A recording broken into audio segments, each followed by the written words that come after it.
स्वतःची चूक मान्य करा. दुसऱ्यांना दोष देऊन स्वतःच्या चुका लपवण्याचा प्रयत्न हा नेहमी आपण करत असतो. दुसऱ्यांना बोट ठेवून, बोट दाखवून आपण नेहमी स्वतःच्या ज्या काही चुका आहे ना त्या लपवायचा प्रयत्न करतो, ते आपण मान्यच करत नाही. तिसरा मुद्दा, स्वतःची चूक मान्य करा. बघा, नीतिसूत्राचं पुस्तक 28वा अध्याय आणि वचन 13 बघा काय म्हणते. नीतिसूत्रे 28वा अध्याय आणि वचन 13.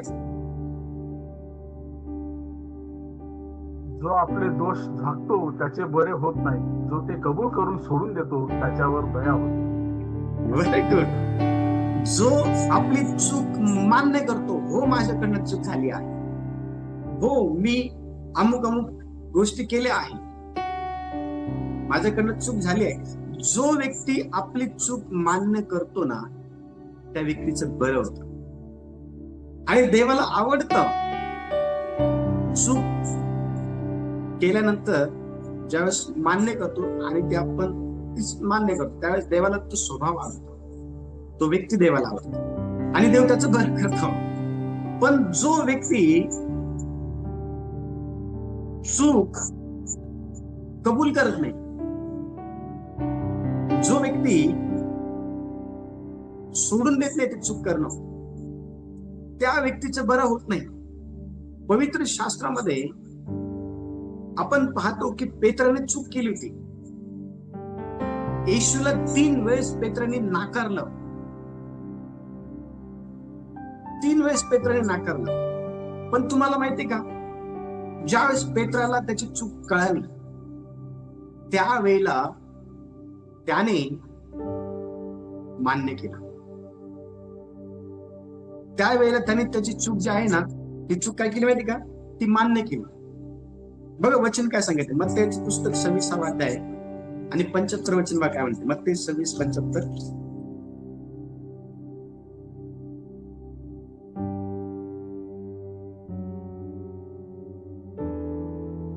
तेव्हा कोंबडा आरवण्यापूर्वी 3 वेळा तुम्हाला नाकारशील असे जे येशूने पेत्राला सांगितले होते ते त्याला आठवले आणि तो बाहेर जाऊन मोठ्या दुःखाने रडला.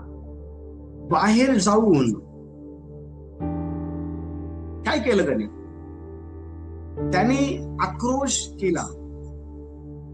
कोणत्या गोष्टींचा आक्रोश केला माहिती का, त्याने केलेली जी काही चूक आहे ना त्या चुकीबद्दल त्याने आक्रोश केला. हो, कारण त्या ठिकाणी वचन स्पष्टपणे सांगतं, त्याला आठवलं. काय आठवलं की मी जीवनाच्या प्रभूला 3 वेळेस नाकारला आहे. त्याला आठवलं की मी हेतू पुरस्सर अखिल सृष्टीचा प्रभू जो आदी आणि अंत आहे, जो शब्द आहे, त्याला आठवलं की जिवंत देवाचे पुत्र आपण आहात. त्याला कळालं होतं की येशू कोण आहे. त्याला हे कळालं असताना देखील त्याने 3 वेळेस येशूला नाकारलं. ही गोष्ट त्याला आठवली आणि लक्ष द्या, त्याने स्वीकारलं. त्याने त्याची चूक मान्य केली की हो मी प्रभू तुला 3 वेळेस नाकारला आहे. आणि तो बाहेर गेला आणि त्याने पश्चाताप केला. ज्या वेळेला आपण एखाद्या विरोधामध्ये चूक करतो, देवाच्या विरोधामध्ये चूक करतो आणि ती चूक आपल्या निदर्शनामध्ये ज्यावेळेस येते, कधी कधी कोणीतरी व्यक्ती आपल्याला आपली चूक दाखवतो.